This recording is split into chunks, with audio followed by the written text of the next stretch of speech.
ನಮಸ್ಕಾರ. ನಾನು ಈಗ ನಿಮಗೆ ಸೊಂಟದ ನೋವಿನ ಬಗ್ಗೆ, ಸೊಂಟ ನೋವನ್ನು ನಿವಾರಿಸುವ ಬಗ್ಗೆ ಅಥವಾ ಸೊಂಟ ನೋವನ್ನು ಕಡಿಮೆ ಮಾಡುವ ಸಲುವಾಗಿ ಮಾಡಬೇಕಾದ ಅತ್ಯಂತ ಸರಳ ಎಕ್ಸಸೈಸ್ಗಳನ್ನು ಅಂದರೆ ವ್ಯಾಯಾಮಗಳನ್ನು ಹೇಳುವನಿದ್ದೇನೆ. ನೀವು ಅದನ್ನು ಗಮನ ಕೊಟ್ಟು ಕೇಳಬೇಕು. ಈಗ ನಾನು ಮೊದಲನೆಯ ವ್ಯಾಯಾಮವನ್ನು ಮಾಡುವನಿದ್ದೇನೆ, ಗಮನವಿಟ್ಟು ನೋಡಿಕೊಳ್ಳಿ. ಮೊದಲು ಹೀಗೆ ಮಲಗಬೇಕು.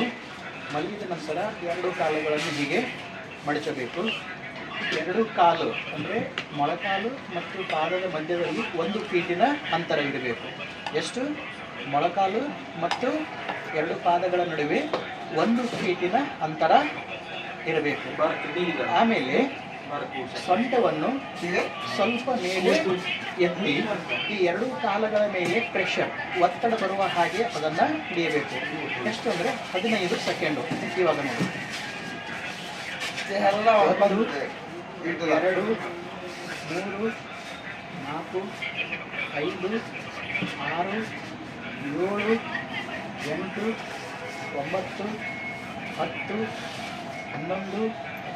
11 12 13 14 15 ಈ ಥರ ಇದೇ ಹಂತವನ್ನು, ಸ್ಟೆಪ್ಪನ್ನು 4 ಸಲ ರಿಪೀಟ್ ಮಾಡಬೇಕು. ಈಗ 1 ಸಲ ಆಯಿತು, ನಾನು ಇನ್ನೊಮ್ಮೆ ಮಾಡಿ ತೋರಿಸುತ್ತೇನೆ.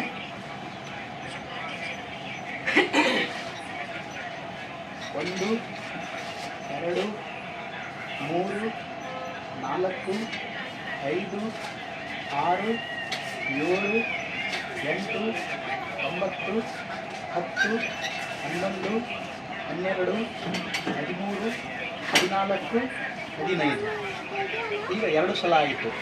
ಇನ್ನೂ 2 ಸಲ ಇದನ್ನು ರಿಪೀಟ್ ಮಾಡಬೇಕು. ನಾವು ವ್ಯಾಯಾಮ ಮಾಡುವಾಗ ಸೊಂಟವನ್ನು ಮೇಲೆ ಎತ್ತಬೇಕು ಮತ್ತು ನಮ್ಮ ಶರೀರದ ಎಲ್ಲ ಭಾರ ಈ ಮಂಡಿಗಳ ಮೇಲೆ ಬರಬೇಕು. ಇಲ್ಲಿ ಒತ್ತಡ, ಪ್ರೆಷರ್ ಹೆಚ್ಚಾಗಬೇಕು. ಈಗ 3ನೇ ಸಲ ಮಾಡಿ ತೋರಿಸುತ್ತೇನೆ. 1 2 3 4 5 6 7 8 9 10 11 12 13 14 15 3 ಸಲ ಆಯಿತು. ಸ್ವಲ್ಪ ನಾನು ಹೆಲ್ತಿಯಾಗಿರೋದ್ರಿಂದ ಬೇಗ ಮಾಡ್ತಾ ಇದ್ದೇನೆ. ಆದರೆ ಇದೇ ಥರ ಪೇಷಂಟ್ ಆಗೋದಿಲ್ಲ. ಮಧ್ಯದಲ್ಲಿ ಬೇಕಿದ್ದರೆ 2 ರಿಂದ 5 ನಿಮಿಷ ವಿಶ್ರಾಂತಿಯನ್ನು ತೆಗೆದುಕೊಳ್ಳಬಹುದು. ನಾನು ಹೆಲ್ತಿಯಾಗಿರೋದ್ರಿಂದ ನಾನು ಬೇಗ ಮಾಡ್ತೀನಿ. ನನ್ನ ಥರನೇ ಪೇಷಂಟ್ ಮಾಡಬೇಕು ಅಂತಿಲ್ಲ. 1 ಸಲ ವ್ಯಾಯಾಮ ಮಾಡಿದ ನಂತರ 2 ರಿಂದ 5 ನಿಮಿಷ 4 ನಿಮಿಷ ರೆಸ್ಟ್ ಕೊಟ್ಟು ವ್ಯಾಯಾಮ ಮಾಡಿಸಬೇಕು. ಯಾಕಂದರೆ ಪೇಷಂಟ್ ಹತ್ರ ಅಷ್ಟು ಕೆಪಾಸಿಟಿ ಅಥವಾ ಕೆಪಾಸಿಟಿ ಇರೋದಿಲ್ಲ. ಈಗ 4ನೇ ಸಲ ಮಾಡಿ ತೋರಿಸುತ್ತೇನೆ. ಇಲ್ಲಿ ನಾವು ಇಷ್ಟು ಗಮನ ಕೊಡಬೇಕು. ಇದರ ಮೇಲೆ ಪ್ರೆಷರ್, ಒತ್ತಡ, ಭಾರ ಇಲ್ಲಿ ಬರಬೇಕು. 1 2 3 4 5 6 7 8 9 10 11 12 13 14 15 ಇದು ಮೊದಲನೆಯ ವ್ಯಾಯಾಮ. ನಮಸ್ಕಾರ. ಈ ಸೊಂಟ ನೋವದ ಸಲುವಾಗಿ ಅತ್ಯಂತ ಗುಣಕಾರಿಯಾದಂಥ ವ್ಯಾಯಾಮಗಳಿದು.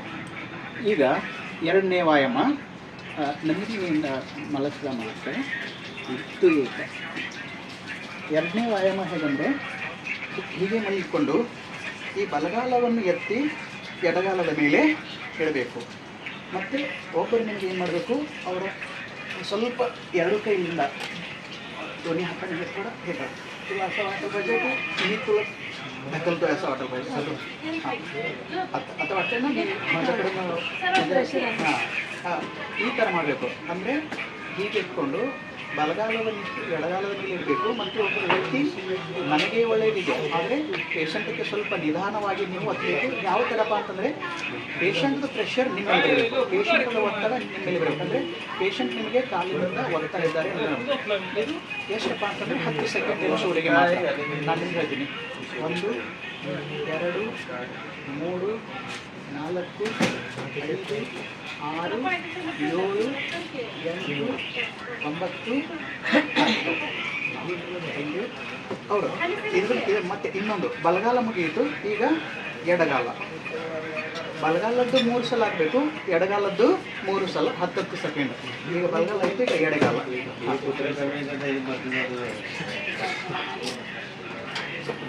2 3 4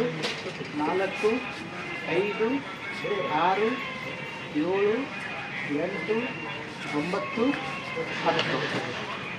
ಈಗ ಎಡಗಾಲದಾಯಿತು.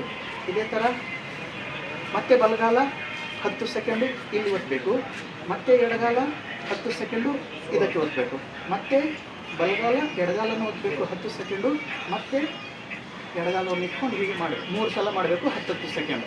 ಎಷ್ಟಾಯಿತು? 2 ವ್ಯಾಯಾಮ ಆಯಿತು. ಈಗ 3ನೇ ವ್ಯಾಯಾಮ. ಹೀಗೆ ಮಂಚದ ಮೇಲೆ ಕೂತ್ಕೊಂಡು ಈಗೇನು ನಾವು ಕಾಲೆಲ್ಲ ಮಡಿಸ್ತೀವಲ್ಲ, ಇದು ಮಂಚದ ಈ ಆ್ಯಂಗಲ್ ಪಟ್ಟಿಗೆ ಏನಾಗಬೇಕು? ಟಚ್ ಆಗಬೇಕು. ಪಟ್ಟಿಗೆ ಟಚ್ ಆದರೂ ಪೇಷಂಟ್ ಏನು ಮಾಡಬೇಕು? ಸ್ಟ್ರೇಟವಾಗಿ ಮಂಚದ ಮೇಲೆ ಕೂಡಬೇಕು. ಈ 2 ಕೈಗಳನ್ನು ಹೀಗೆ ಕಟ್ಟಿ 2 ಕಾಲುಗಳನ್ನು ಒಟ್ಟಿಗೆ ಹೀಗೆ ಮೇಲೆ ಎತ್ತಬೇಕು.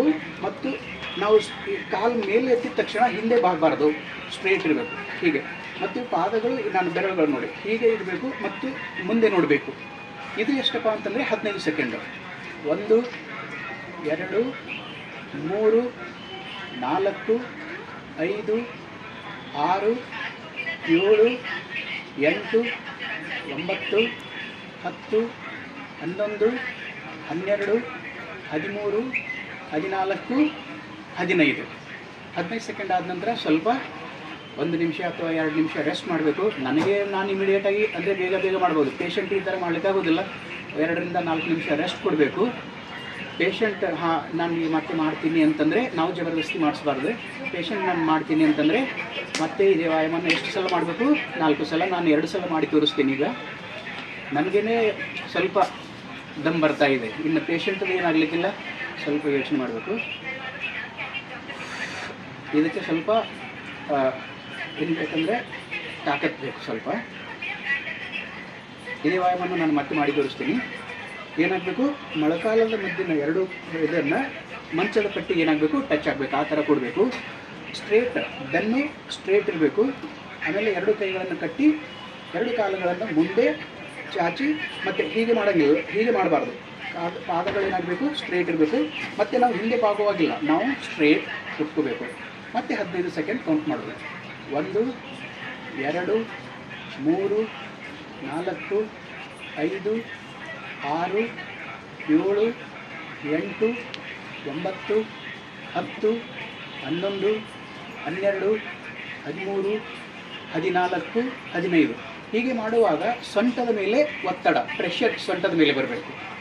ಇದು ಇನ್ನೂ 2 ಸಲ ಮಾಡಬೇಕು. ನಾನು 2 ಸಲ ಮಾಡಿ ತೋರಿಸ್ತೀನಿ. ಇದು 3 ವ್ಯಾಯಾಮಗಳಾಯಿತು.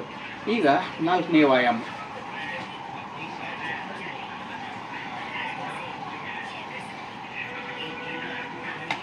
ಕಾಲು ಬರ್ತವೆ ಬರಲ್ಲ.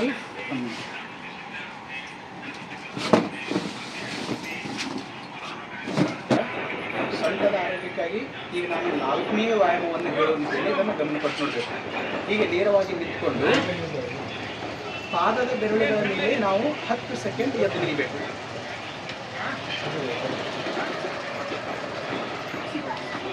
ಈಗ ನನ್ನ ಕಾಲು ನೋಡಿ ಪೂರ್ಣ ಬೆರಳಿನಿಂದ ಹಿಂಬುಡದವರೆಗೆ ನೆಲಕಂಟ್ಕೊಂಡಿದೆ. ಪಾದದ ಬೆರಳಿನ ಮೇಲೆ ನಾವು 10 ಸೆಕೆಂಡ್ ನಿಲ್ಲಬೇಕು ಮತ್ತು ಕೈಗಳು ಸ್ಟ್ರೇಟ್ ಇರಬೇಕು. ಇವಾಗ ನೋಡಿ 1 2 3 4 5 6 7 8 9 10 1-2 ನಿಮಿಷ ನಿಲ್ಲಬೇಕು. ಈ ಥರ 4 ಸಲ ಮಾಡಬೇಕು. ನಾನು 2 ಸಲ ಮಾಡಿ ತೋರಿಸ್ತೀನಿ. ಸ್ವಲ್ಪ ಬ್ಯಾಲೆನ್ಸ್ ಹೋಗ್ತದೆ. ಪೇಷಂಟ್ಗೆ ಯಾರಾದರೂ ಸಪೋರ್ಟ್ ಹಿಡಿದು ಮಾಡಬೇಕು. ಅಂದರೆ ನನಗೆ ಪ್ಲೀಸ್ ಇಲ್ವಾ, ಪೇಷಂಟ್ಗೆ ಬ್ಯಾಲೆನ್ಸ್ ಆಗ್ತಾ ಇದ್ದರೆ, ಅವರಿಗೆ ಹಿಂದೆ ಮುಂದೆ ಹೋಗ್ತಾ ಇದ್ದರೆ ನೀವು ಬೇರೆಯವರಾದ ಸಪೋರ್ಟನ್ನು ತೊಗೋಬೋದು. ಇಲ್ಲಿ ನಂದು ಸಿಸ್ಟರ್ ಇಲ್ವಾ ಇದ್ದಾಳೆ, ನಾನು ಅವ್ರಿಗೆ ಸಪೋರ್ಟ್ ತೊಗೊತೀನಿ. ಸಾರಿ, ಇದು ಗೋಡೆಯಿಂದ ತೊಗೋಬೋದು, ಕಂಬದ ಆಧಾರ ತೊಗೋಬೋದು, ಅಥವಾ ಯಾರಾದರೂ ಇದ್ದರೆ ಅವ್ರದ್ದು ಆಧಾರ ತೊಗೋಬೇಕು. 1 2 3 4 5 6 7 8 9, 10 2 ಸಲ ಆಯಿತು. ಇದೇ ಥರ ನಿಮ್ಮ ಫ್ಯಾಮಿಲಿ ಮೆಂಬರ್ದು ನಿಮ್ಮ ಮನೆಯೊಳಗಿಂದ ಮಗ, ಸೊಸೆ, ಅಂದರೆ ತಮ್ಮ ಅವ್ರದ್ದು ಹೆಲ್ಪ್ ತೊಗೊಂಡು ಈ 4 ವ್ಯಾಯಾಮಗಳನ್ನು ನಾನು ತೋರಿಸಿದ ಹಾಗೆ ದಿನಕ್ಕೆ 4 ಸಲ ಮಾಡಬೇಕು.